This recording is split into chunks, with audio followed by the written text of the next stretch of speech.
Hi friends, welcome to Damayanti's veg recipes. Spongy ಆಗಿರುತ್ತೆ, soft ಆಗಿರ್ತಕ್ಕಂತಹ texture, ಎಲ್ಲ ಒಕೇಶನ್ಸ್ಗಳಿಗೂ ಮಾಡಿಕೊಂಡು ತಿಂತಕ್ಕಂತಹ ಒಂದು super tutti frutti cake recipe ಮಾಡಿ ತೋರಿಸ್ಕೊಡ್ತಾ ಇದ್ದೀನಿ. ಆ ಸ್ಲೈಸಸ್ ಜೊತೆಗೆ ಈ ಟೂಟಿ ಫ್ರೂಟಿ ಸಿಕ್ಕಿದಾಗ ಆಹಾ, ಅದು ತಿನ್ನೋದಕ್ಕೆ ಬಹಳ ಸೂಪರ್ ಆಗಿರುತ್ತೆ. ಮಕ್ಕಳಂತೂ ತುಂಬ ಇಷ್ಟಪಡ್ತಾರೆ. ಟೀ, ಕಾಫಿ ಇಂಥವುಗಳ ಜೊತೆಗೆ ಒಂದು ಸ್ಲೈಸ್ ಆಫ್ ಕೇಕ್, ಈ ರೀತಿಯಾದ ಕೇಕ್ ಸಿಕ್ಕಿದ್ರೆ ತಿನ್ನೋದಕ್ಕೆ ಮಜವಾಗಿರುತ್ತೆ. ಹಾಗೂ ಮಕ್ಕಳಿಗೆ ಒಂದು ಗ್ಲಾಸ್ ಹಾಲಿನ ಜೊತೆಗೆ ಈ ಟೂಟಿ ಫ್ರೂಟಿ ಸ್ಲೈಸಸ್ ಕೊಟ್ಟರೆ ತುಂಬ ಇಷ್ಟಪಟ್ಟು ತಿಂತಾರೆ. ಹಾಗಾದರೆ ಫ್ರೆಂಡ್ಸ್, ಈ ಟೂಟಿ ಫ್ರೂಟಿ ಕೇಕನ್ನು ಹೇಗೆ ಮಾಡೋದು, ಏನೇನು ಇಂಗ್ರೀಡಿಯೆಂಟ್ಸು, ಎಷ್ಟು ಪ್ರಮಾಣದಲ್ಲಿ ಹಾಕ್ಕೊಂಡು ಕರೆಕ್ಟಾಗಿರೋ ಮೆಷರ್ಮೆಂಟ್ನ ನೋಡಿಕೊಂಡು ಹೇಗೆ ಮಾಡೋದು ಅಂತ ನಾನು ನಿಮಗೆ ತಿಳಿಸ್ಕೊಡ್ತೀನಿ. ಬನ್ನಿ ಕ್ವಿಕ್ಕಾಗಿ ರೆಸಿಪಿ ನೋಡ್ಕೊಂಡು ಬರೋಣ. ಇಲ್ಲಿ ಹಾಲು 1 ಕಪ್ ಅಂದರೆ 250 ml, ಕುಕ್ಕಿಂಗ್ ಆಯಿಲ್ ಅಡುಗೆಗೆ ಬಳಸೋ ಎಣ್ಣೆ ಯಾವುದಾದ್ರೂ ಬಳಸ್ಕೋಬೋದು, 1/4 ಕಪ್ಪಷ್ಟು ಅಂದರೆ 120 ml,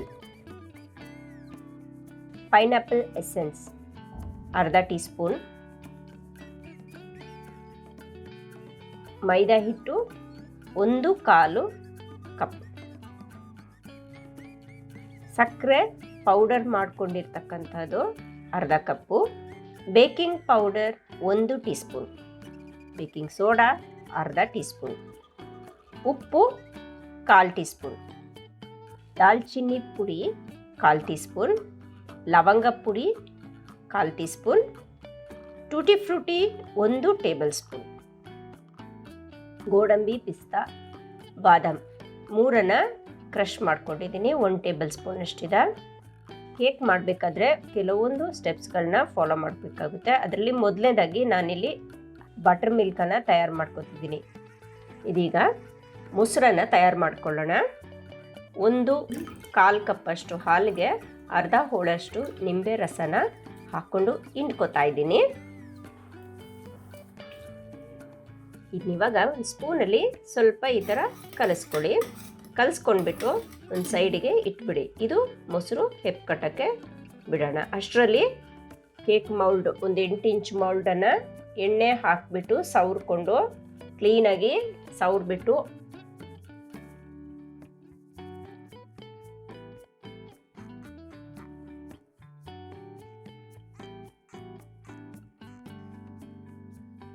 ಮೌಲ್ಡ್ದು ಶೇಪಿಗೆ ಕರೆಕ್ಟಾಗಿ ನಾನು ಬಟರ್ ಪೇಪರ್ನ ಕಟ್ ಮಾಡ್ಕೊಂಡಿದ್ದೀನಿ. ಇದನ್ನ ಇವಾಗ ಅದ್ರ ಮೇಲೆ ಪ್ಲೇಸ್ ಮಾಡ್ತಾ ಇದ್ದೀನಿ. ಈ ಥರ ಹಾಕೊಂಡ ನಂತರ ಚೆನ್ನಾಗಿ ಬೆರಳುಗಳಲ್ಲಿ ಸೈಡೆಲ್ಲ ಪ್ರೆಸ್ ಮಾಡ್ಕೋಬೇಕು. ಹಾಗೆಯೇ ಮೇಲ್ಭಾಗಕ್ಕೂ ಒಂದು ಸ್ವಲ್ಪ ಎಣ್ಣೆಯನ್ನು ಸವರ್ಕೊಳ್ಳಿ. ಎಣ್ಣೆ ಇಲ್ಲಾಂದರೆ ಬೆಣ್ಣೆ, ಇವೆರಡರಲ್ಲಿ ಯಾವುದಾದ್ರೂ ನೀವು ಹಾಕ್ಕೊಂಡು ಸವರ್ಬಿಟ್ಟು ಸೈಡ್ಗೆ ಇಟ್ಬಿಡಿ. ಇದೀಗ ಮತ್ತೊಂದು ಸ್ಟೆಪ್ಪು, ಮೊದಲೇ ನಾವು ಕಡಾಯಿನ ಪ್ಲೇಸ್ ಮಾಡಿ ಸ್ವಲ್ಪ ಉಪ್ಪು ಹಾಕ್ಬಿಟ್ಟು ಅದನ್ನ ಈ ಥರ ಕೈಯಲ್ಲಿ ಸ್ಪ್ರೆಡ್ ಮಾಡ್ಕೊಳ್ಳಿ. ನಂತರ ಅದ್ರ ಮೇಲೆ ಒಂದು ರಿಂಗನ್ನು ಇಟ್ಟು ಅದ್ರ ಮೇಲೆ ಒಂದು ಫ್ಲ್ಯಾಟ್ ಆಗಿರ್ತಕ್ಕಂತಹ ಪ್ಲೇಟ್, ಯಾವುದಾದ್ರೂ ರಿಂಗ್ಗಳತೆ ಕರೆಕ್ಟಾಗಿರೋ ಪ್ಲೇಟನ್ನು ಇಟ್ಟು ಮುಚ್ಚಿಟ್ಬಿಡಿ. ಒಂದು 10 ನಿಮಿಷ ಇದು ಪ್ರೀಹೀಟ್ ಮಾಡಿ. ಮೊದಲು 5 ನಿಮಿಷ ಹೈ ಫ್ಲೇಮಲ್ಲಿ ಇಡಿ, ನಂತರ 5 ನಿಮಿಷ ಸಿಮ್ಮಲ್ಲಿ ಇಟ್ಕೊಂಡು ಪಾತ್ರೆನ ಚೆನ್ನಾಗಿ ಕಾಯಕ್ಕೆ ಬಿಡಿ. ಅಷ್ಟರೊಳಗಡೆ ಈಗ ಡ್ರೈ ಇಂಗ್ರೀಡಿಯೆಂಟ್ಸ್ನ ರೆಡಿ ಮಾಡ್ಕೊಳ್ಳೋಣ. ಒಂದು ಜರಡಿಯನ್ನು ಇಟ್ಕೊಂಡು ನಾನು ಸ್ಟ್ರೈನರ ತಗೊಂಡಿದ್ದೀನಿ. ಅದಕ್ಕೆ 1/4 ಕಪ್ಪಷ್ಟು ಮೈದಾ ಹಿಟ್ಟನ್ನು ಹಾಕೋತಾ ಇದ್ದೀನಿ. ಬೇಕಿಂಗ್ ಪೌಡರ್, ಬೇಕಿಂಗ್ ಸೋಡಾ, ಉಪ್ಪು, ದಾಲ್ಚಿನ್ನಿ ಪುಡಿ, ಲವಂಗ ಪುಡಿ. ಇವಾಗ ಇವನ್ನ ಚೆನ್ನಾಗಿ ಜರಡಿ ಇಟ್ಕೊಳ್ಳಿ. ಏನಾದರೂ ಗಂಟುಗಳಿದ್ರೆ ಅವು ರಿಮೂವ್ ಆಗ್ತವೆ.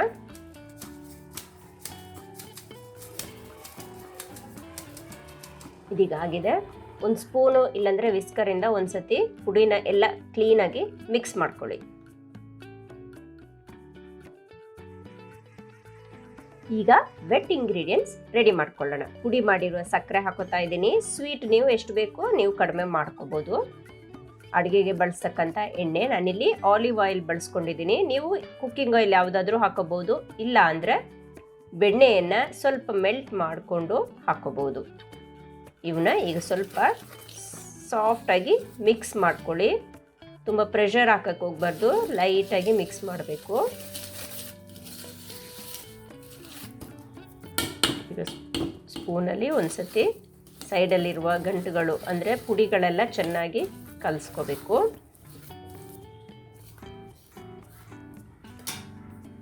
ಈ ಥರ ವಿಸ್ಕ್ ಮಾಡ್ಕೊಳ್ಳಿ.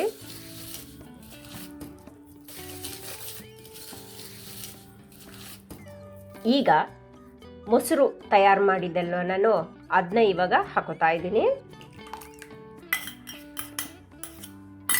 ಈಗ ಚೆನ್ನಾಗಿ ಬೀಟ್ ಮಾಡ್ತಾ ಬನ್ನಿ. ಒಂದು ಕ್ರೀಮಿ ಟೆಕ್ಸ್ಚರ್ ಬರುವವರೆಗೆ ಕ್ಲೀನಾಗಿ ಬೀಟ್ ಮಾಡ್ತಾ ಬರಬೇಕು. ಎಲ್ಲೂ ಲಂಪ್ಸ್ಗಳು ಇರಬಾರ್ದು. ತುಂಬ ಹಾರ್ಡಾಗಿ ಬೀಟ್ ಮಾಡೋಕ್ಕೆ ಹೋಗ್ಬೇಡಿ, ಸಾಫ್ಟಾಗಿ ಬೀಟ್ ಮಾಡಿ.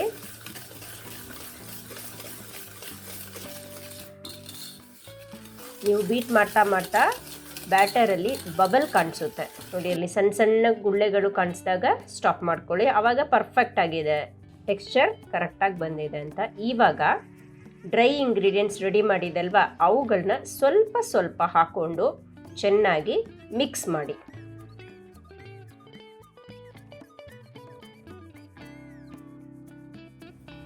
ನೋಡಿ, ಈ ಥರ ಸ್ವಲ್ಪ ಸ್ವಲ್ಪನೇ ಹಾಕ್ಕೊಂಡು ಕ್ಲೀನಾಗಿ ಕಲಿಸ್ಕೋಬೇಕು.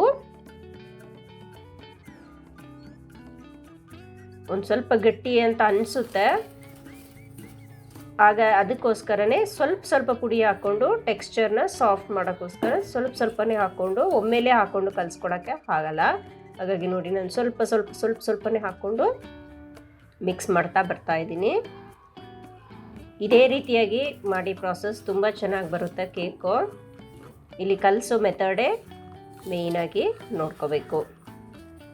ಇದೀಗ ನೋಡಿ, ಎಲ್ಲ ಪೌಡ್ರನ್ನ ಹಾಕ್ಕೊಂಡು ಒಂದು ಸತಿ ನಾನು ಸ್ಪ್ಯಾಟುಲದಿಂದ ಕ್ಲೀನಾಗಿ ಮಿಕ್ಸ್ ಮಾಡ್ತಾ ಇದ್ದೀನಿ. ಇವಾಗ ಸ್ವಲ್ಪ ಗಟ್ಟಿಯಾಗಿರೋದ್ರಿಂದ ನಾನು ಹಾಲನ್ನು ಹಾಕೋತಾ ಇದ್ದೀನಿ. ಹಾಲನ್ನು ನೀವು ಟೆಕ್ಸ್ಚರ್ ನೋಡಿಕೊಂಡು ಸ್ವಲ್ಪನೇ ಹಾಕ್ಕೊಂಡು ಕಲಿಸ್ಕೊತಾ ಬರಬೇಕು. ಇಲ್ಲಿ ನಾನೀಗ ತೋರಿಸ್ತಾ ಇರತಕ್ಕಂಥ ಕಟ್ ಆ್ಯಂಡ್ ಫೋಲ್ಡ್ ಮೆಥಡನ್ನು ನೀವು ಉಪಯೋಗಿಸ್ಬೇಕು.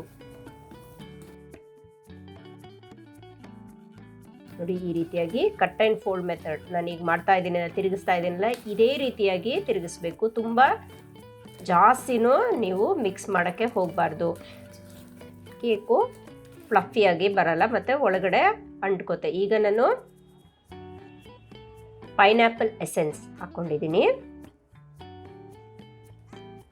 ಸ್ವಲ್ಪ ಬ್ಯಾಟರ್ ಗಟ್ಟಿ ಆಗ್ತಾ ಇದೆ ಅಂದರೆ ಹಾಲು ಬೇಕಾದರೂ ಹಾಕೋಬೋದು, ಇಲ್ಲ ಅಂದರೆ ನೀರನ್ನು ನೀವು ಹಾಕ್ಕೊಂಡು ಟೆಕ್ಸ್ಚರ್ನ ಸ್ವಲ್ಪ ಸ್ಮೂತ್ ಮಾಡ್ಕೋಬೋದು. ಈಗ ನನಗಿಲ್ಲಿ ಗಟ್ಟಿ ಆಗ್ತಾ ಇದೆ, ಅದಕ್ಕೆ ನೋಡಿ ಸ್ವಲ್ಪನೇ ನೋಡ್ಕೊಂಡು ನಾನು ಬ್ಯಾಟರ್ ಟೆಕ್ಸ್ಚರ್ ನೋಡಿಕೊಂಡು ನಾನಿಲ್ಲಿ ಈ ರೀತಿಯಾಗಿ ಕಟ್ ಆ್ಯಂಡ್ ಫೋಲ್ಡ್ ಮೆಥಡಲ್ಲಿ ಕಲಿಸ್ಕೊತಾ ಇದ್ದೀನಿ. ನೋಡಿ, ಈಗ ಟೆಕ್ಸ್ಚರ್ ಕರೆಕ್ಟಾಗಿ ಬಂದಿದೆ, ನೋಡಿದ್ರೆ ಗೊತ್ತಾಗೋಗುತ್ತೆ. ಈಗ ಎತ್ತಾ ಇರಬೇಕಾದ್ರೆ ನೋಡಿ, ಈ ರಿಬ್ಬನ್ ಟೈಪ್ ಫೋಲ್ಡಾಗಿ ಬರಬೇಕು, ಪರ್ಫೆಕ್ಟ್ ಆಗಿದೆ. ಇವಾಗ ಕ್ರಷ್ ಮಾಡ್ಕೊಂಡಿರುವ ಡ್ರೈ ಫ್ರೂಟ್ಸನ್ನು ಹಾಕ್ಕೊಂಡಿದ್ದೀನಿ. ಹಾಗೆ ಟೂಟಿ ಫ್ರೂಟಿಯನ್ನು ಸ್ವಲ್ಪ ಹಾಕ್ಕೊಂಡು ಸ್ವಲ್ಪ ಇಟ್ಕೊತೀನಿ. ಇವಾಗ ಒಂದ್ಸತಿ ಚೆನ್ನಾಗಿ ಮಿಕ್ಸ್ ಕೊಟ್ಬಿಟ್ಟು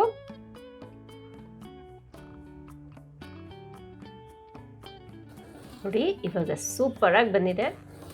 ಈಗ ಒಂದ್ಸತಿ ಕ್ಲೀನಾಗಿ ಮಿಕ್ಸ್ ಮಾಡ್ಕೊಂಡ ನಂತರ ಗ್ರೀಸ್ ಮಾಡಿರ್ತಕ್ಕಂತಹ ಕೇಕ್ ಮೌಲ್ಡ್ಗೆ ಇದನ್ನ ಟ್ರಾನ್ಸ್ಫರ್ ಮಾಡ್ಕೊಳ್ಳೋಣ. ನೋಡಿ, ಹಾಕಬೇಕಾದ್ರೆ ಆ ರಿಬ್ಬನ್ ಫೋಲ್ಡೆಡ್ ಟೆಕ್ಸ್ಚರ್ ಇರಬೇಕು, ಆವಾಗ ನಿಮ್ಮದು ಮಾಡಿರೋ ಕೇಕ್ ಬ್ಯಾಟರ್ ಪರ್ಫೆಕ್ಟಾಗಿ ಬಂದಿದೆ ಅಂತ. ನೋಡಿ, ಇವಾಗ ಎಲ್ಲ ಹಾಕೊಂಡ ನಂತರ ಒಂದು 2 ಸತಿ ಇದನ್ನ ಟ್ಯಾಪ್ ಮಾಡ್ಕೊಳ್ಳಿ. ಏರ್ ಬಬಲ್ಸ್ ಇದ್ದರೆ ಅದು ಹೋಗುತ್ತೆ, ಹಾಗಾಗಿ ಟ್ಯಾಪ್ ಮಾಡ್ಕೊಂಡ ನಂತರ ಮೇಲ್ಗಡೆ ಒಂದು ಸ್ವಲ್ಪ ಕಲರ್ಫುಲ್ಲಾಗಿ ಕಾಣೋಕ್ಕೆ, ಸೂಪರಾಗಿ ಕೇಕ್ ಕಾಣಬೇಕಲ್ವ, ಅದಕ್ಕೆ ಟೂಟಿ ಫ್ರೂಟಿಯನ್ನು ಹಾಕ್ಕೊಂಡು ಅಲಂಕಾರ ಮಾಡ್ಕೊಂಡಿದ್ದೀನಿ.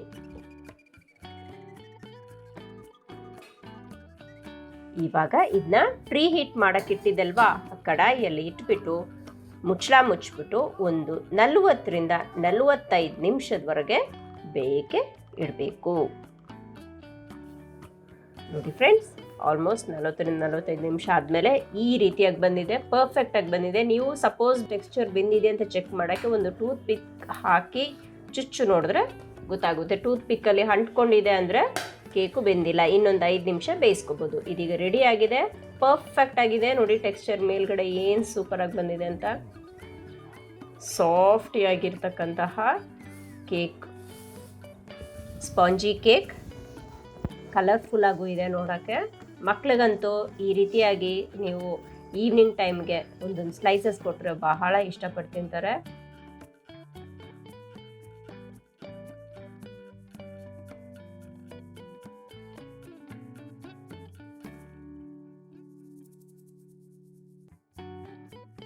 ಖಂಡಿತವಾಗ್ಲೂ ನೀವು ಕೂಡ ಟ್ರೈ ಮಾಡಿ ಫ್ರೆಂಡ್ಸ್. ನಾನು ಹೇಳ್ಕೊಟ್ಟಿರೋ ಮೆಥಡಲ್ಲಿ ಸೂಪರಾಗಿ ಬರುತ್ತೆ, ಸಾಫ್ಟ್ ಟೆಕ್ಸ್ಚರ್ ಇರುತ್ತೆ. ನೋಡಿ ಕಟ್ ಮಾಡೋತ್ತಿಗೆ ನಿಮಗೆ ಗೊತ್ತಾಗುತ್ತೆ.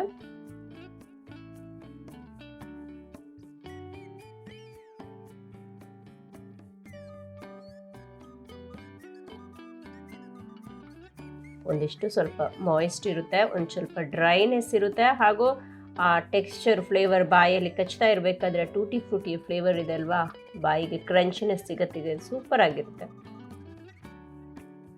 ಟೀ ಕಾಫಿ ಜೊತೆಗೆ ಈ ಸ್ಲೈಸಸ್ನ ಹಾಕೊಂಡು ತಿಂತಾ ಇದ್ರೆ ವಾವ್ ಸೂಪರ್ ಆಗಿರುತ್ತೆ. ನೀವು ಕೂಡ ಖಂಡಿತವಾಗ್ಲೂ ಟ್ರೈ ಮಾಡಿ. ಹಾಗೆ ಈ ರೆಸಿಪಿ ನಿಮ್ಗೆ ಇಷ್ಟ ಆಗಿದ್ರೆ ಒಂದು ಲೈಕ್ ಕೊಡಿ. ಈ ಕೂಡಲೇ ಈ ರೆಸಿಪೀಸ್ನ ನೀವು ಕೂಡ ಟ್ರೈ ಮಾಡಿ, ಹಾಗೆ ಹೇಗಿತ್ತು ಅಂತ ನನಗೆ ಕಮೆಂಟ್ ಮೂಲಕ ತಿಳಿಸಿ. ಮತ್ತಷ್ಟು ಈ ರೀತಿಯಾದ ಡಿಫ್ರೆಂಟ್ ರೆಸಿಪೀಸ್ಗೆ ದಮಯಂತೀಸ್ ವೆಜ್ ರೆಸಿಪೀಸ್ ಚಾನಲ್ನ ಸಬ್ಸ್ಕ್ರೈಬ್ ಮಾಡಿ. ಇನ್ನೊಂದು ವಿಡಿಯೋದೊಂದಿಗೆ ಮತ್ತೆ ಭೇಟಿ ಆಗ್ತೀನಿ. ನಮಸ್ಕಾರ. ನನ್ನ ಈ ವಿಡಿಯೋ ನೋಡಿದ್ದಕ್ಕೆ ಧನ್ಯವಾದ.